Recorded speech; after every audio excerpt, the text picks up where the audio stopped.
ಕಬ್ಬಿಣದ ಸರಳನ್ನ ನೋಡುತ್ತಿದ್ದಂತೆ ಕಾಲಿನಿಂದ ಆ ಕಡೆಯಿಂದ ಈ ಕಡೆಗೆ ಹಾಯಿಸುವ ದೃಶ್ಯ ಮೈ ಚುಮ್ಮೆನಿಸುತ್ತದೆ. ಮರದ ಗೂಟವನ್ನ ಬಡಿದುಕೊಳ್ಳುವ ದೃಶ್ಯವಂತೂ ಬೀಭತ್ಸ.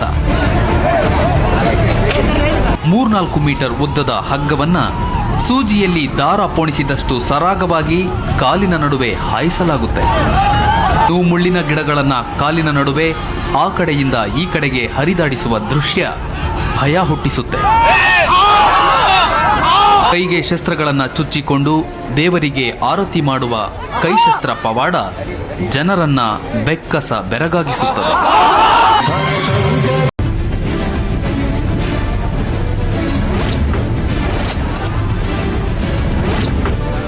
ಮಾರುದ್ದ